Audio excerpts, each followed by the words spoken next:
Ads schmads. If you don't want ads, that's okay. Choose the Dave McWilliams Plus option on Apple Podcasts. And hey presto, no ads. To understand the economy, you have to understand human nature. This podcast is powered by Acast. How you doing there? It is time for the podcast, and we are going to be talking about the joy, John, of mathematics, which I know is something shiver down my spine, Mac. Something that I could remember you in school saying, "Oh, I can't wait for a quadratic equation. I can't wait for a bit of trigonometry. I can't wait for a bit of Cartesian mathematics." But we're going to talk about maths and why so few kids finish school with a feeling for mathematics, and why it's such an interesting subject, and why, of course, because this is an economics podcast, one of the foundational tools of economics is measurement, obviously. Yeah. And measurement is clearly a mathematical idea. Well, I tell you, in our house, we've just finished the mocks for leaving Are they still going on? Oh, yeah. No, we just finished them last week and then into half term. But do you know what's interesting? I was listening to somebody on the radio there talking about the grinds industry, which is massive. Yes. Absolutely massive. Yes. But apparently it's worth about 100 million. I would say easy. Euro. I would say easy. And maths grinds is the biggest portion of it, apparently. And, I think it is the reason that I think maths grinds are in such demand is because the teaching of mathematics, the gap between the syllabus and the teaching of maths seems to be enormous. But also, it's like everything. It's a bit like economics, right? Is that you have to encourage people to find it interesting. It's that moment, I'm teaching in Trinity now about next month, and I'm really looking forward to it. And the course on monetary economics. But as a teacher, what is most satisfying is that moment when you see the light bulb going on in the head of the student. Connections are made. And you can actually see it physically when you're up, when you're teaching. So you go in and you give a lecture. And monetary economics that I teach, it's hard. It's tricky and it's difficult and it's technical and all that sort of stuff, and it's not necessarily the most logical part of economics until you grasp it. Yeah.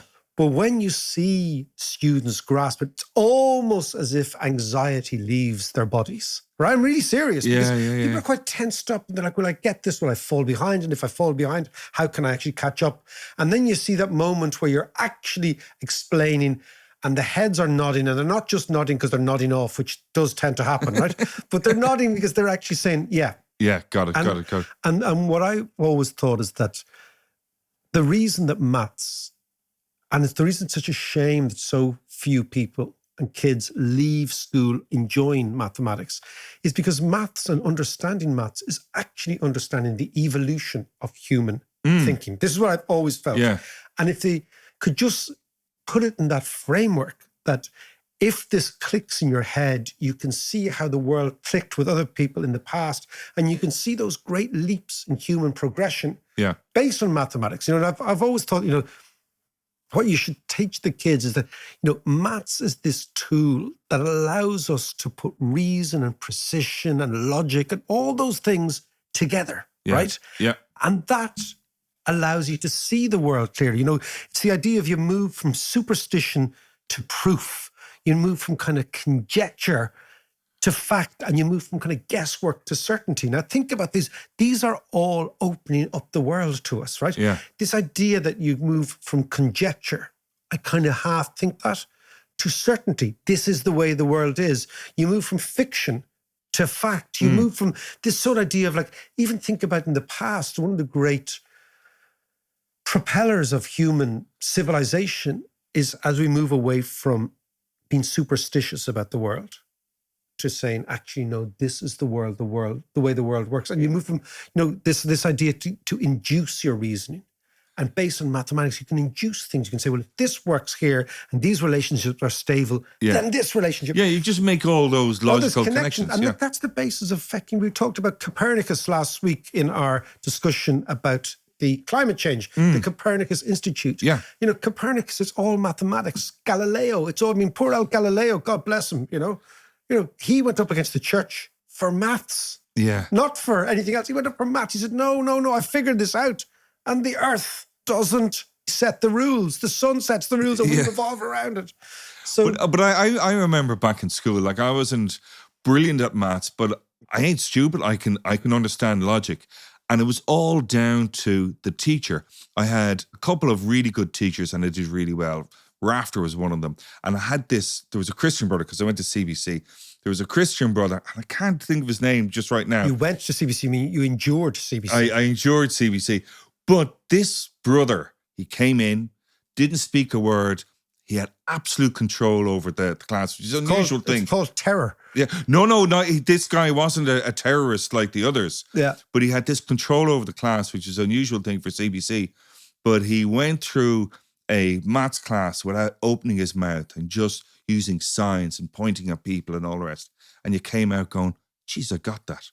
Wow. And it was amazing. And then I went into another class for the Leaving Cert, all gone, just because of the teaching. Because there was no, as you say, those connections, those stories being the connections. And the thing is that, stories are essential. As I've always said, is we have stories, when children are crying, we sing them lullabies and we tell them stories to get them to sleep.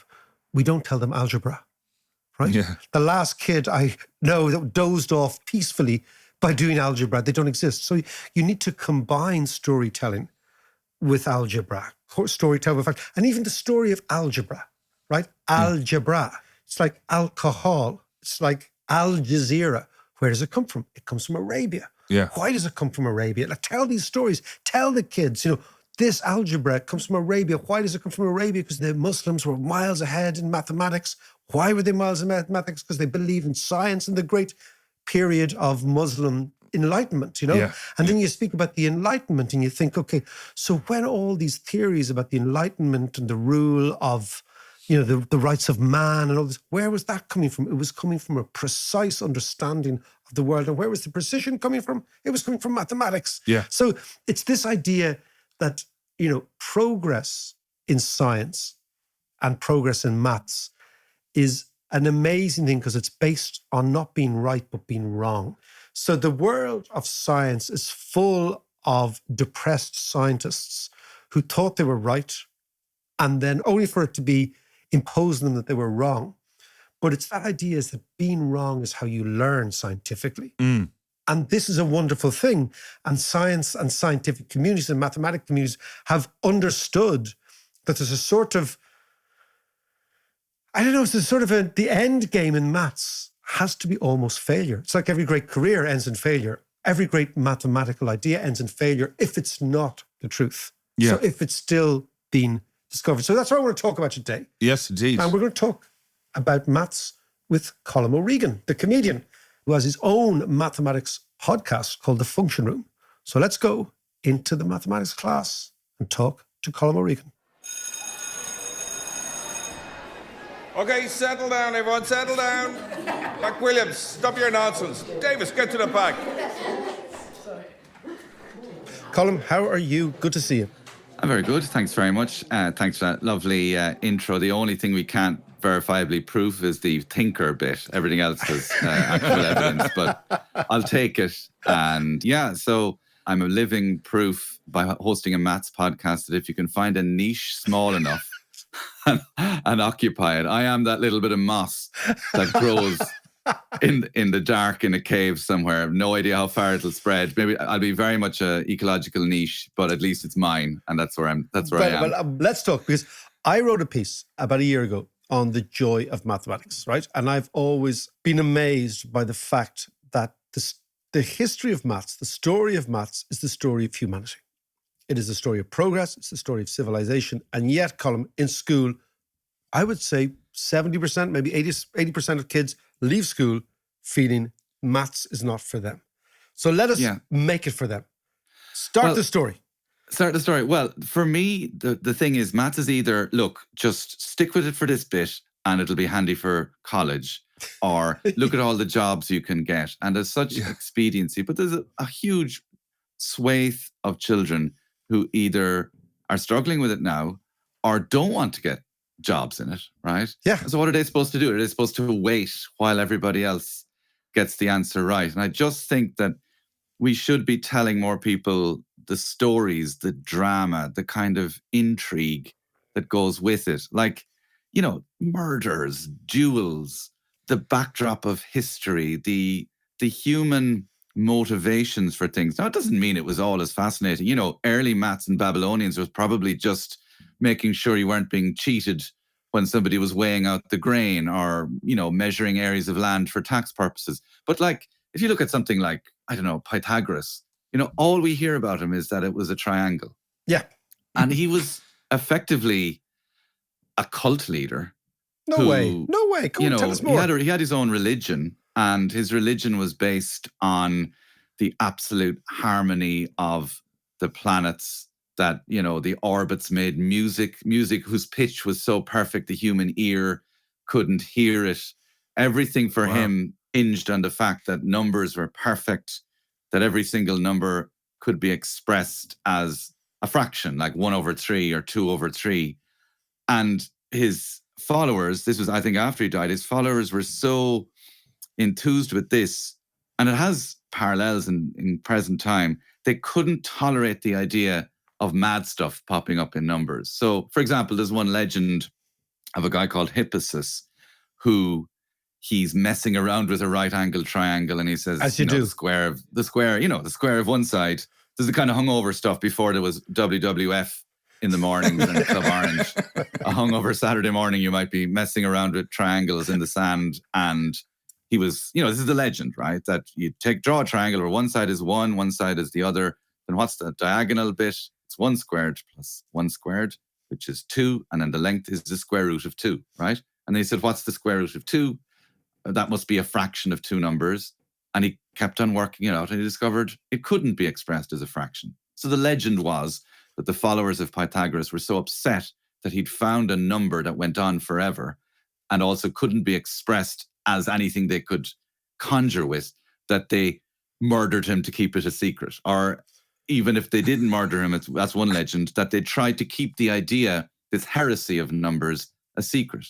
Other people say it was because he managed to inscribe a dodecahedron in a circle. But the whole point is that these kind of dramas are going on around dusty old triangles, that heretical ideas would come in numbers, and all through history.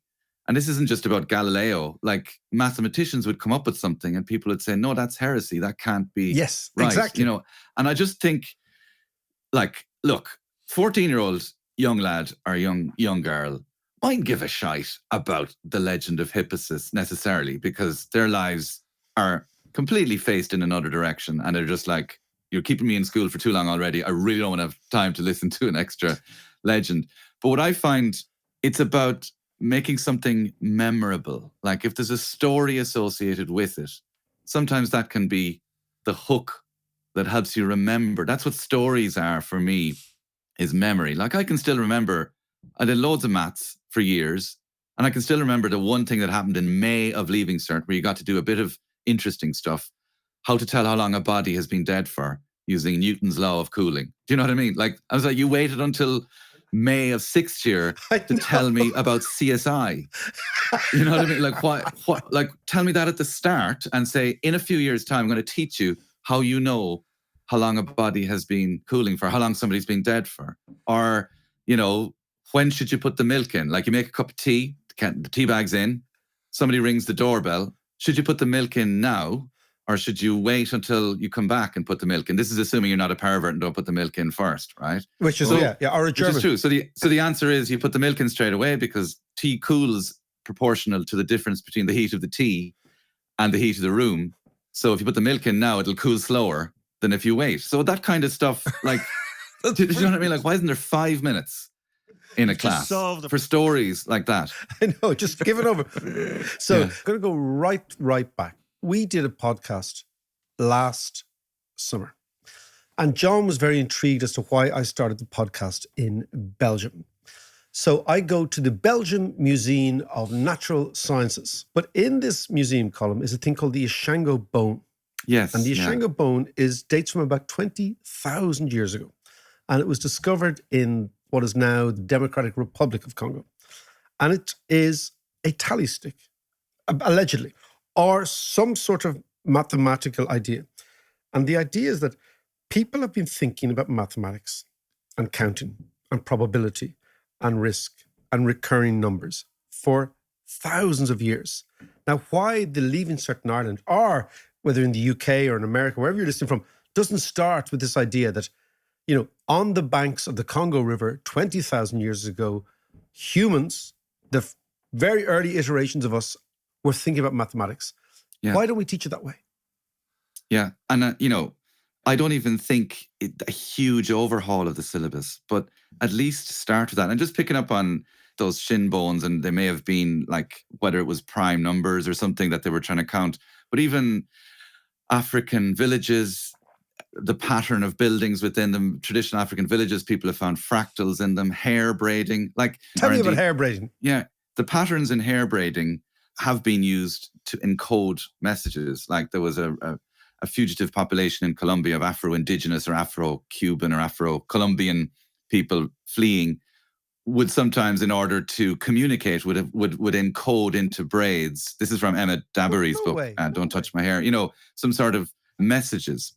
And the kind of whole paradigm of the maths of Africa has been completely wiped clean because we're focused on the Greeks. I started with a story about a Greek, and it's a shame because you don't know how many different types of brain of kid are going to school who might find trigonometry impossible, but might really latch on to the idea of repeating patterns in an African village or whatever. And this doesn't have to be a massive, we are all one people and let's all hold hands or anything like that. It's just a practical thing. There are different types of Don't worry, brain. I won't accuse you of being excessively woke. Yes, so it's okay. I'll take it, but it's just, take it. I know what you mean. I'm just trying to hold on to the angry man section of your podcast. They're a vital listener, a vital subscriber. But I do think, when you think about what you remember, trying to acknowledging that, setting aside a little bit of time to acknowledge the different types of brain and that people appreciate stories. And it doesn't have to be Africa. We have a fella here in Ireland, William Rowan Hamilton, who discovers, he's out for a walk. Yep. Comes up with a mathematical idea, graffitis it onto a bridge so that he doesn't forget, because this is in a few hundred years ago. And that idea is used in mechanics, computer graphics. It's 3D complex numbers. We won't go into it. But what's interesting about him is he and William Wordsworth, who's also on the feckin' Leaving Cert syllabus, why do we make those links? Used to communicate. This fella loved poetry, and William Wordsworth read his poems and said, your poems are okay, but I'd concentrate on the maths. You're a much better mathematician, So it's those kind of connections that can make the whole of the Leaving Cert interesting. We're studying William Wordsworth in a poem, Tintern Abbey. Yes. And we're studying complex numbers that afternoon. I think you'd remember both of them better if you knew that the two people involved used to write to each other. They had human connection. So as I say, not become obsessed with, study maths. There's loads and loads of jobs about it. Forget the jobs. The jobs will come if you're interested in it. Yes. It's more tell us about the mad bastards. Tell us about, Évariste Galois. Tell me about Évariste Galois. Yeah, he worked out group theory, which is sort of a little bit like sets. So he did a version of that group theory, which is used in material science. But he was like a mad revolutionary who was constantly Who was he? When was he living? This was in the early 19th century, and he was a Republican who would have, at various times found himself on the wrong side of the law, and he knows he's got a duel the following day, right? He figures he might die, so he stays up all night writing every bit of maths he knows in letters to people. Do you know what I mean? So instead of a long Facebook post going, nothing but snakes on here, and everybody going, PM me, hun. He's writing everything that's in his brain about group theory, which is something that we use now in material science and how molecules are put together. And the mad thing about these men and women is they're working sometimes in a vacuum. They don't even know what the stuff's going to be used for. Exactly. But it turns up in mad places. So they must be daydreamers in some sense, right? Obviously, they're very talented. But there are daydreamers in school who just minds wander and feel shut out of of a maths class. And again, look, this is a lament. Maybe it's futile. Maybe any it's not teacher would come back and say, No, it's not futile.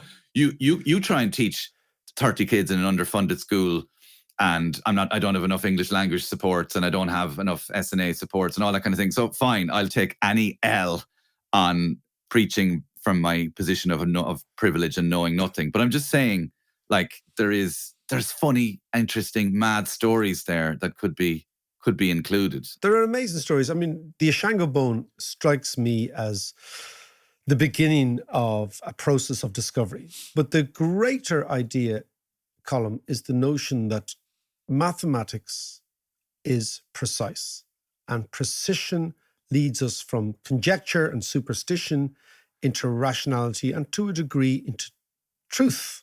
So the progress of mathematics is also the progress of us humans dispensing with notions of myths and notions of superstition and moving to the rational. And once you move to the rational column, we're moving to what I would describe as a future-orientated society rather than a backwardly orientated society. So, for example, I was always intrigued when I went to university. People who studied the classics, right, and studied Roman history and Greek history and all, even though we start with the Greeks, they're kind of terrorized by the past.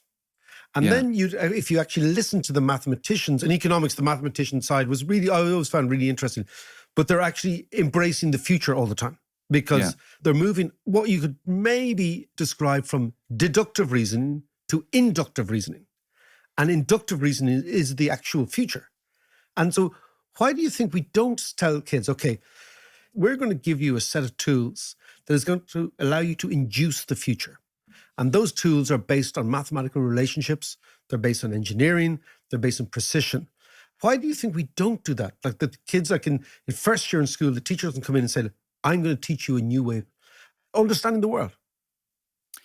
I suppose maybe the first thing is that maybe the teachers themselves haven't got that training in order to impart it.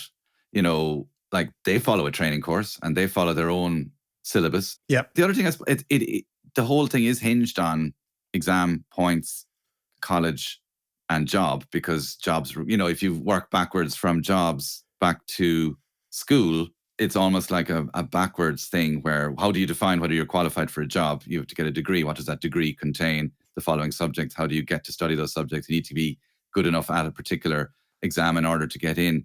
I mean, turning the question on its head slightly, in terms of progress, we have done it with like reading, like in the sense that we equip people to read.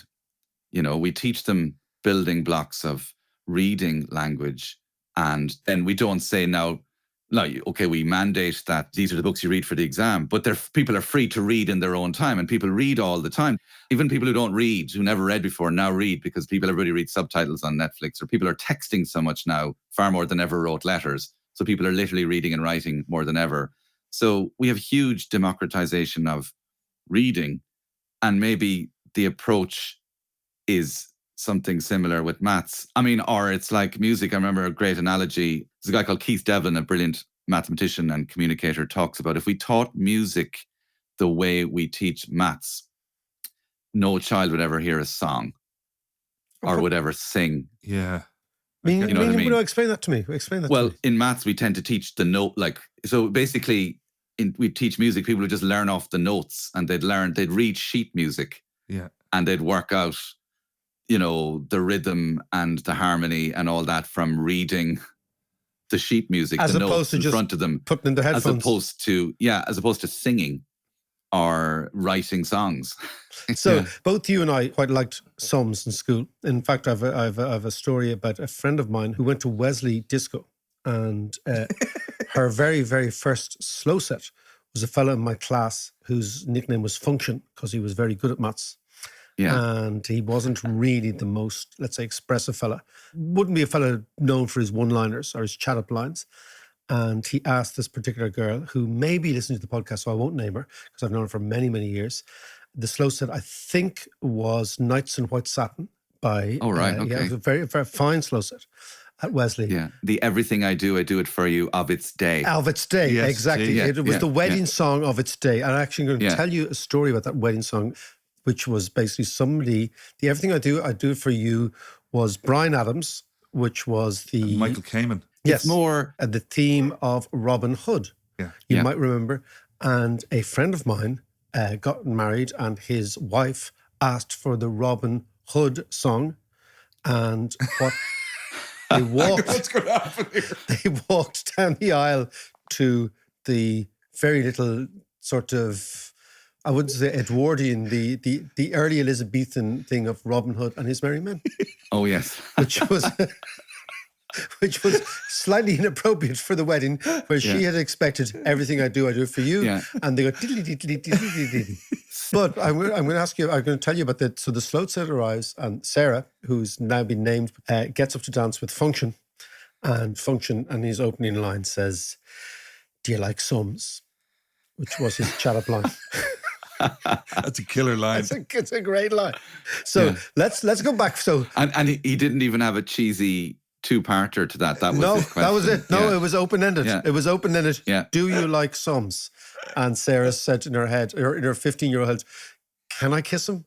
No. And poor old Function never got kissed. So let's go back to the idea of Function, first year, second year in school. What do we do? The likes of you and I quite liked sums when we were kids. What do we do, Colm, to enthuse people, enthuse students for this extraordinary, what I would call journey of discovery that is mathematics? I think we do, as what you were mentioning earlier, we stand up and tell them where this goes, how, like, a little, this is, like, we actually say how amazing this is. Now, I'm sure teachers do this already. But no teacher at the start of any class. I think it's the book. So we open the page at page 1, and I think we open a maths book at page 1. And I just don't think we should open a maths book on day 1, because the maths book typically, if I remember correctly, has like an X and Y coordinate on it, or it has A intersection B. It has like symbols that we haven't connected with. X's and Y's can be fun kind of thing, but and I'm not talking about a glossy maths book because sometimes you come up to science books and it's like, science is the study how things are. And then like page 2, Newton, like there's not much, there's not much transition there. No foreplay. No foreplay. Yeah. Speaking of Function, I suspect his foreplay Exactly. wasn't the best. His pattern wasn't any good. His angles might have been good. His angles were, I'd say his geography. His QED was the only thing he had going for him.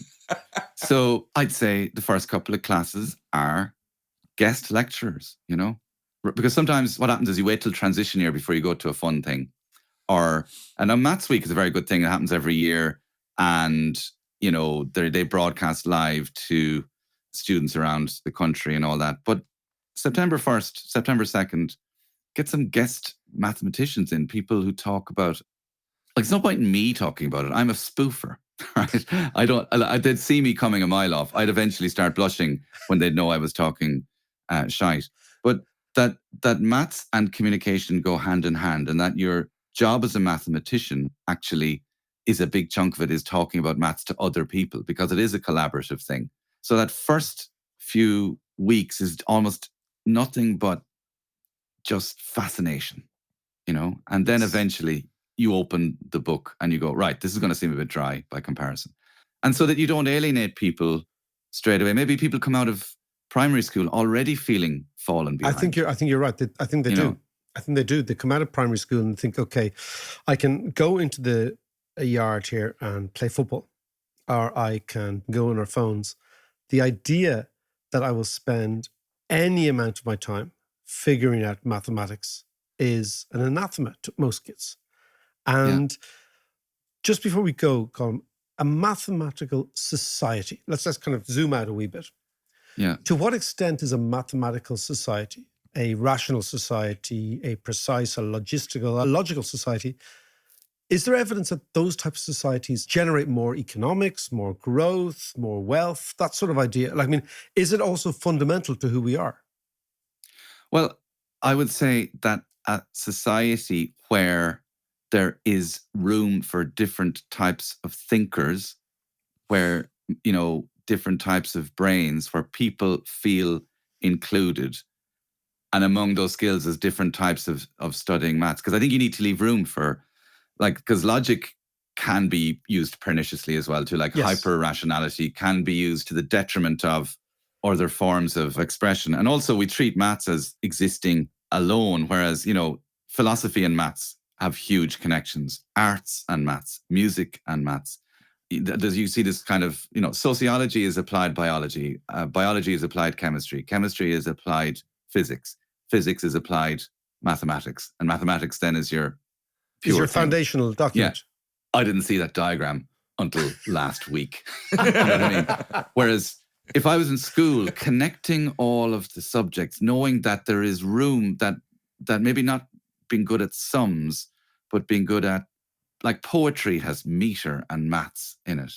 Do you know what I mean? Yeah. Like, being good at biology is standing on a layer of cells, the interactions of which depend on chemical equations, the bonds of which are defined by physics. All that, knowing that my interest has a place, like if the school curriculum supposed to mimic life, that we're shown the connections between them, such that if I feel I don't have the type of brain for maths, and I'd be listening to this podcast saying, that's a load of bollocks, I'm not that type of person, that's fine. But if you don't feel excluded, and I think I take it from your column, and it's a big thing of mine, what a waste of human capital it is, and human happiness and time, that people feel excluded from a society. So let's say the society you talk about, where logic and rationality is prized and mathematical literacy is important, but that it's a type of literacy or importance where it's inclusive, that it's smart enough to know that people who can't add 2 and 2 might be very good at visualizing the fifth dimension. Do you know what I mean? Like, that they're like, sorry, I'm obviously, going off into all sorts of tangents. No, keep pardon going. the pun. But it's that because we have it constrained by your ability to get an answer right for an exam, and obviously, metrics are important in order to get to different areas, but particularly maths, we seem to define people as in you're either good at it or you're not, and we study, as I say, we study Wordsworth, and it's like Tintern Abbey, isn't he great at using the old metaphors? Oh, he was great. He loved geometry. Do you know what I mean? He also loved triangles. He wrote about Euclid and all that. And you could say, oh, isn't he a very smart fella at all things? No, but he had a type of brain that could appreciate both. And I think there's lots of those types of brains out there. He might have been shit at maths, but he liked it. It doesn't matter. You know what I mean? Like, he liked it. And I think that's where the stories create paths in your brain where you remember things and you care. Maybe you laugh at a funny story involving maths, possible. But at the very least, you've made those connections such that maybe in the long, dark night of the soul, studying for the Leaving Cert, the next time you see something to do with complex numbers, you remember that the fellow who was big into them used to write to Wordsworth and really wanted to be a poet until Wordsworth said, I'd knock the old poetry on the head, but that's a human story. And then, things get parachuted in, like pi. Pi just turns up and nobody says why it keeps turning up. It's just taken. And I think that's the kind of exclusive bit that sometimes maths feels like a conversation that's halfway in train as you walk into the room. Yes, you're absolutely right. And then you spend the rest of your time in the room / 6 years in school trying to figure out what everyone was talking about. And that's where I think the key may be to unlocking human potential of kids who feel locked out of traditional methods of measuring how smart they are, that at least if they've had some time saying, I failed the exam, I got whatever an E is called now, but I do remember I loved the stories, and that's sufficient. And they don't waste so much time in the rest of their life saying, well, I won't do anything to do with maths because remember how a bad experience was. They'll go, oh, I remember loving the stories. Maybe I am interested in that kind of thing. And maybe that's the bare minimum. Well, that's where we're going to leave it. It's the bare minimum. Colm O'Regan, wonderful stuff. Brilliant. Thanks for that.